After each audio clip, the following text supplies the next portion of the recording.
Sometimes you just want your mountains to be some background element, right? In that case, you probably don't need to scatter real trees. You just need something that looks like trees, all right? In that case, I got you covered. We have this fake trees node right here, so let's go ahead and drop that in. But let's see what these layers look like in render. You see, it looks like tree, but currently it's not working properly. This is because it makes use of Blender's transparency material. So you have to increase the transparent step here to something very high. You see, now it looks like trees. But let's have a closer look at the trees. You see, these trees are actually just a bunch of cones with like a bunch of layers stacked on top of each other. You see, this technique is something we call the shell shading technique, all right? And it's used a lot in gaming. So I kind of borrowed this technique to create the factories. Now let's try rendering the factories using Eevee. So you see, it's very fast with Eevee, and it's a lot better than Cycles actually. This is because Eevee kind of used pretty much the same rendering technique as game engines. This rendering technique was from game development, so obviously it has to work with Eevee. Alright, now let's have a look at the parameters of the factories. We have the layers, which is these layers, right? You can increase the number of layers to increase the quality of the trees, but it will also slow down the performance. So I find 12 to be pretty good for most cases, but let's try something like 24. You see, it's a lot better. Let's try 64, and it's even better, but now we lost quite a bit of performance. So let's set this back to 12. Alright, and currently the trees were set to conifer, but we can change this to broadleaves. Let's see. You see, it's something like this. It's rounder than before. Let's have a look at the Cycles render. So it's something like this. And we have the tree colors and the color variation. We can increase this to have more color variations for each tree. So let's see. You see, we have a bunch of color variation. That's better. And we have the tree height and the height variation. Currently, the maximum height of a tree is set to 15 meters. And we have 30% variation, which means that the trees can go like this, and the minimum is something like this, all right? But you can set this to something much higher, let's say 1, then the lowest possible trees will be like so. So let's have a look at the render. So you see some trees kind of shrink all the way to the ground. And next we have the size of the tree.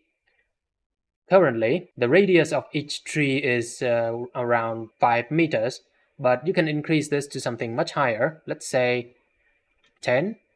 And you see we have bigger trees like that. Or you can set this to something much smaller, let's say 2.5. And we have something like this. It's needle-like kind of trees. And finally, we have the mass, which is probably the most important parameter of this factories node. Currently, as you can see, the trees kind of covered the entire landscape, even on the rocky part of the landscape. So in this case, we need to create some masking. So yeah, let's go back to the mask builders, all right? Specifically, the selector mask builders. So we're going to be selecting some dirt. This node will create a mask based on the amount of dirt. So let's just stick this right into the mask input. There we go. And let's set this to something like 4. So you see it got rid of a bunch of trees on top of the mountain. And now we have something like this. But I think 4 is a little too much. So let's set this back to 3 or maybe 2. Yeah, 2 is better. Let's have a look. There we go. So you see the trees are now growing on the dirt and not the rock. However, I think some trees are growing on very steep slopes like this. Trees are not supposed to grow on slopes like this. So we need to fix that as well. In that case, we can put in the select slope threshold node. Let's go back to geometry node, all right, and pull in the select slope. There we go. and connect the mask over. There we go. And we need to invert the slope selection to select the flat areas and not the slope. All right. And we can reduce the slope threshold to something lower, let's say 15 degrees. So you see, we got rid of pretty much all the trees that grow on the steep slopes like this. Even though around here there's still quite a lot of dirt, but the slope is a little too steep for the trees. And we can further refine the mask using more selections. For example, I can use the flow to get rid of some trees where the flow is a little too much. So let's have a look at the flow. There we go. And first, let's go ahead and invert the selection. There we go. And yeah, let's refine the selection.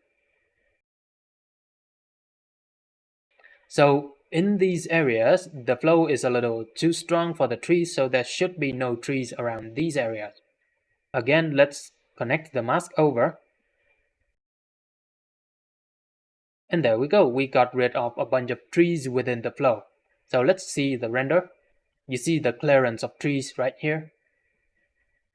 So you see, we now have a mountain range with a lot of trees. And the number of trees is irrelevant. You can have trillions of trees, no problem. Because this technique is basically just like 12 layers of plane and with a texture on top. So the number of trees does not affect the performance whatsoever.